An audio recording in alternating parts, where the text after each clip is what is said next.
Hey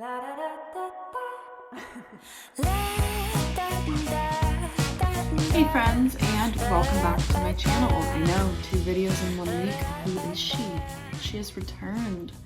It's not entirely true. I have already considered taking a depression nap today, but I got through that. Might still do it after this.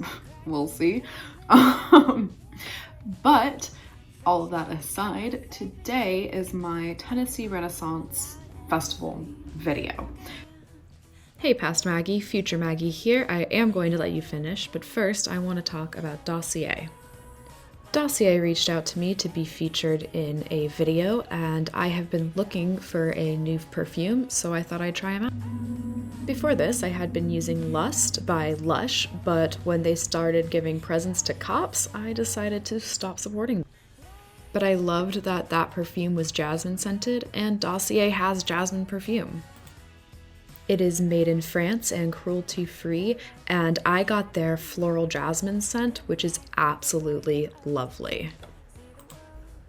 I have a discount link in the bio, so for 10% off, you can use the discount code Margaret10.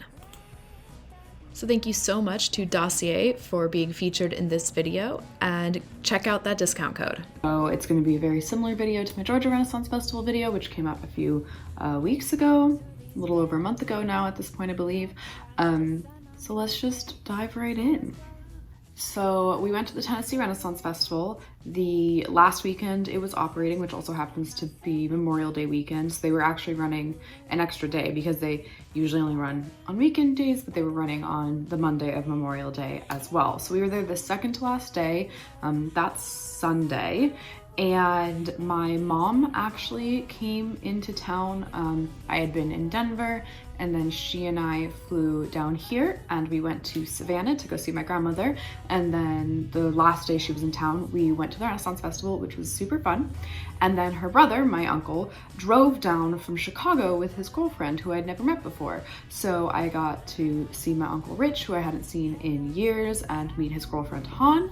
And also my mom was there, which was really fun. It was not my mom's first Renaissance Festival. She had been to the one in LA, which is the original because that's where I grew up. So we had been there before, although I don't have any memory of it because I was very, very little. And my uncle and his girlfriend had never been to a Renaissance Festival. So it was fun to sort of re-experience all of this for the first time with them. This was also our first time at the Tennessee Renaissance Festival. We had originally planned on getting there right at opening at 10 a.m. But I forgot that even though the Tennessee Renaissance Festival is in the same state in which I live in the sliver of Tennessee that is on Eastern Time. And the Tennessee Renaissance Festival is closer to Nashville, which is Central Time. So we got there very early. Oops. We ended up arriving about 40 minutes before the festival opened, but that actually wasn't too terrible. Were certain people happy that they woke up very early? No. However, it gave us time to get dressed in the parking lot, just like we did at the Georgia Renaissance Festival, and then get our tickets and get in line. And by the time we got in line, there were already a ton of people in line, and by the time the festival opened, that had at least tripled from the videos that you see here. So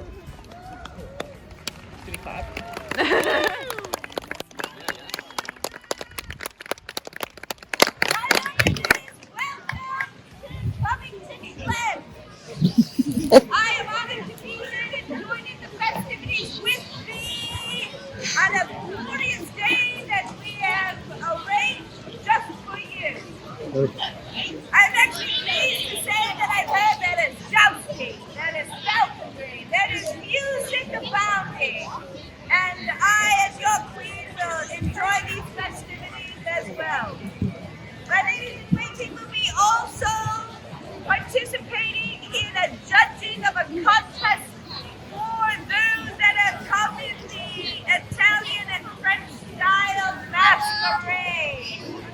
If you have got yourself a facial covering that is quite amazing and spectacular, join us at the end of the day for this great here. So it was very, very busy. It was also the last weekend of the festival, so I definitely think that had something to do with it. The weather was gorgeous. Like, considering that it was Tennessee at the very end of May, I was actually pretty shocked that it was still really lovely, because it was like wonderful out. There was like a teeny tiny hint of a chill in the air when the festival first started, and then it did warm up, but it never got unbearable. Walking into this festival was very different than walking into the Georgia Renaissance Festival or Colorado, which are the other ones I've been to that I remember, because this one is a lot more close, if that makes sense. So it's much more in the woods than the Georgia or Colorado Renaissance Festivals, and is a little bit more like snake-like, is really the only like thought that comes to my mind when I think about it, is like, because you're kind of snaking through the woods.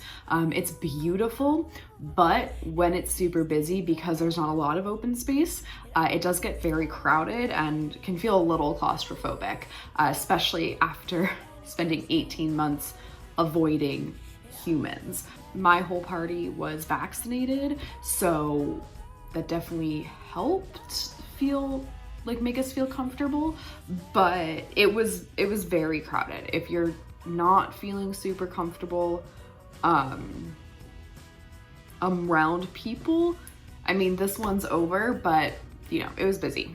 The first thing we did when we got in is my mom bought corn. It's delicious. It's really good.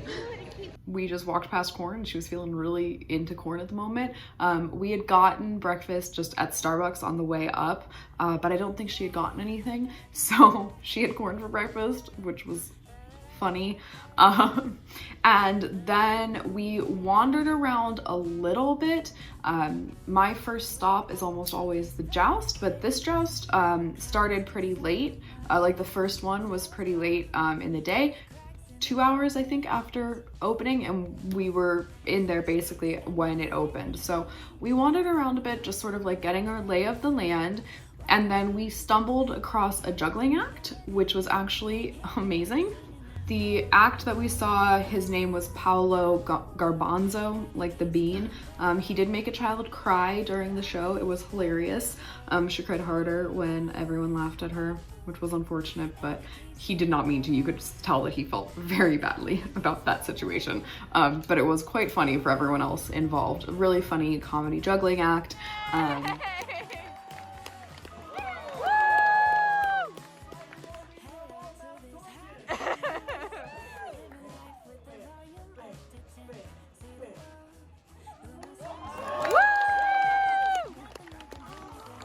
Juggling act. He travels around the circuit, so it's very possible that he's on his way to a Renaissance Festival near you. So if he is, I absolutely 100% recommending sit down and watch his show. It's not one that I had seen before, although comedy juggling acts are really common at Renaissance Festivals. I hadn't seen Paolo before, and we just sort of sat down at a whim, and it was really fun, super funny, and a great way sort of to start the day. So once his show was over, it was time to head towards the Joust. So the Joust is kind of in the back of the festival. We wandered our way over there, and I guess it's tradition to not have any shade at the Joust. I've never been to a Joust that has shade when you're sitting and waiting. So they were doing a bird show in the same area where the Joust is, sort of off to one side. So a couple of my party stopped to like check out the birds. A couple more of us went and grabbed food, and then It's not as good as Disneyland's. No, I'm sorry. Oh, spongy. No. You put mustard on it, maybe that would help. food, and then we sat and waited for the Joust. I think we waited for about half hour, 45 minutes. That really is, at least in my experience, how early you have to get there to get good seats for the Joust. If you show up just before, you'll be able to see it, but you know, you may not be sitting down, and the Joust tends to be one of the longer shows. Half hour, 45 minutes is pretty common for a Joust, so I personally like to get a good seat and sit early. However, noon in central Tennessee, in the sun, it did get very hot. I was quite sweaty in my princess dress, eating my corn dog, which was not good, but that's okay. I wasn't expecting it to be good.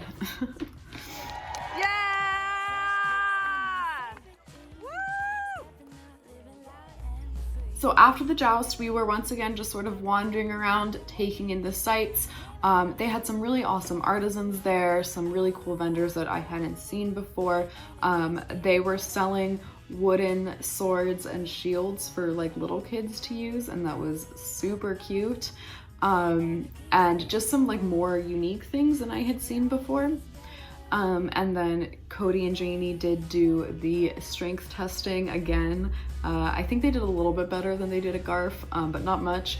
And axe throwing, and again, they did better than they had at the Georgia Renaissance Festival, but you know, wasn't great.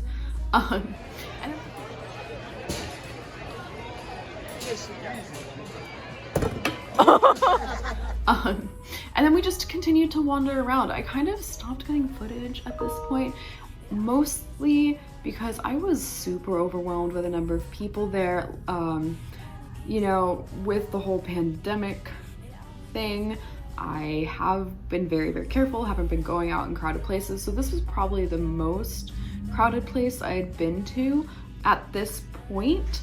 And it definitely was a little bit stressful by sort of the end of our day. So on our way out, we were going to go to the castle. So the Tennessee Renaissance Festival actually has a full castle on property, which sounds amazing. I had done some research. I knew that it was only sort of like running in the middle of the day, and you had to be in line by, I think it was 3 p.m. to get on a bus that would then take you up to the castle. I think we ended up trying to get in line around 2, so pretty early, and the line was insane. There were so many people, and they were all packed super close together. I think it was 4 switchbacks back and forth, just right one on top of the other, just to get in the bus that would drive you up to the castle. So we were in line for a little bit, and then one person went and sort of like scoped and came back and was like, it's really, really bad.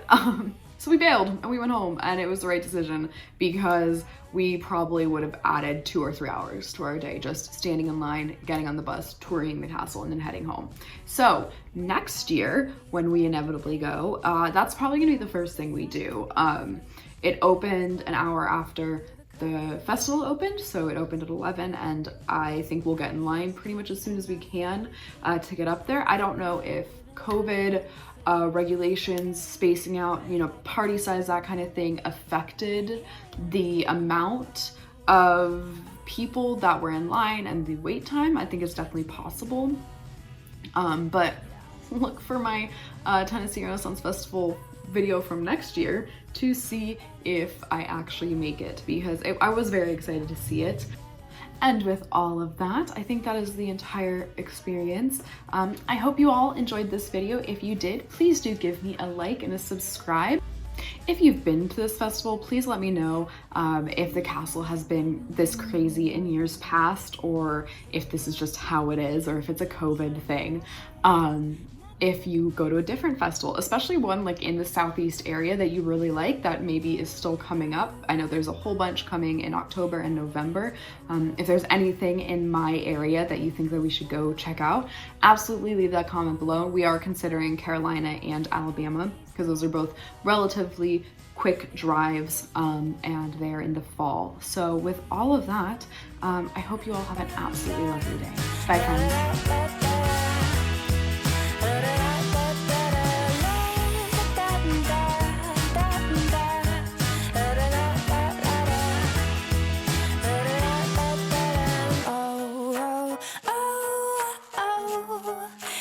Keeps getting better. It only gets